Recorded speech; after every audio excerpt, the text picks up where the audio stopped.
तो स्वागत है मेरे चैनल अर्पित लेक्चरर पे।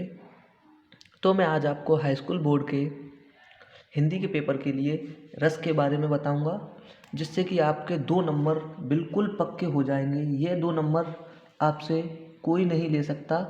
अगर आप मेरे चैनल से तैयारी करना चाहते हैं तो मेरे चैनल को सब्सक्राइब कर लीजिए। और मैं अपने चैनल पे 80+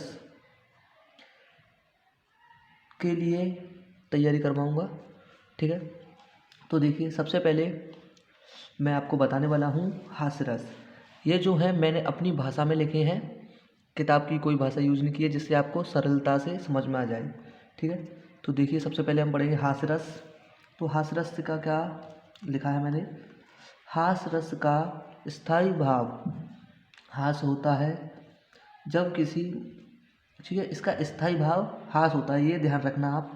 इसका जो स्थायी भाव होता है वो होता है हमारा हास, ठीक है। अब देखिए, जब किसी नाटक को देखने या किसी विचित्र वेशभूषा किसी की विचित्र वेशभूषा देखने पर मन में जो हास नामक भाव उत्पन्न होता है उसे हम हास्यरस कहते हैं, ठीक है। तो देखिए, अब आगे इसका उदाहरण जो पेपर में पूछा जाता है, पेपर में जैसे आता है हास्य रस और उसका एक उदाहरण दीजिए, तो उसके लिए मैंने नीचे दिया है। देखिए, उदाहरण दिया है मैंने, बहुत इजी है और 2 लाइन का है। शीश पर गंगा हासे भुजन भुजंगा हासे, हास ही में दंगा भयो नंगा के विवाह में, ठीक है। तो आप इसको याद कर लेना, ये आपका पेपर में ज़रूर आता है, ये वेरी इम्पोर्टेंट है, ठीक है। इसको आप याद कर लेना अगर आपको 2 नंबर पक्के करने हैं तो अब हम बढ़ते हैं अपने नेक्स्ट रस पे, जो है हमारा करोड़ रस। तो देखिए, करोड़ रस में क्या होता है? करोड़ रस की परिभाषा यहाँ से देखिए, किसी प्रिय वस्तु कॉमा कॉमा जरूर लगाएंगे, व्यक्ति आदि के विनाश को देखकर या उसकी बुरी दशा को देखकर मन में जो दुख का भाव, देखिए, दुख का भाव उत्पन्न होता है उसे करुण रस कहते हैं।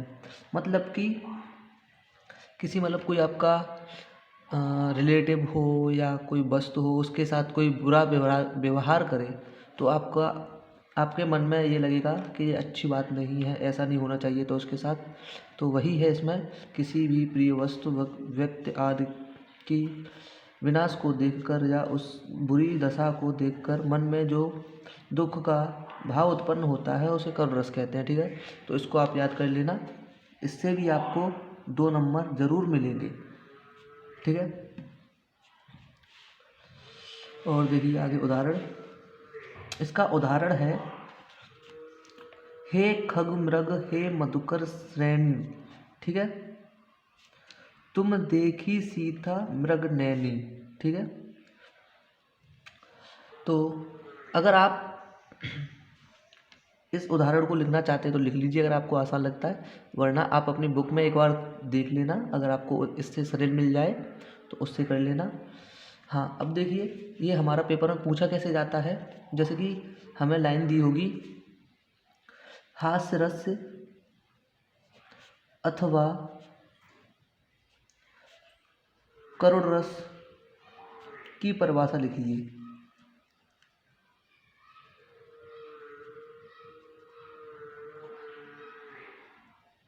उदाहरण सहित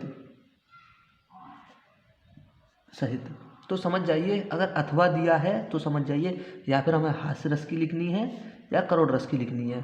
तो आप इन दोनों को अच्छे से याद कर लें, जिससे कि आपके पेपर में 2 नंबर आपसे कोई नहीं ले पाए, ठीक है। और अगर वीडियो पसंद आई हो तो मेरे चैनल को सब्सक्राइब कर लेना और वीडियो को लाइक कर देना। तो मैं अपने वीडियो पे टारगेट रखा है 85+ का, तो ये मैं आपके बोर्ड के 10th क्लास के पेपर में ज़रूर रैंक बनवाने की कोशिश करूँगा, ठीक है। तो मैं अपनी वीडियो को यहीं पे ख़त्म करता हूँ।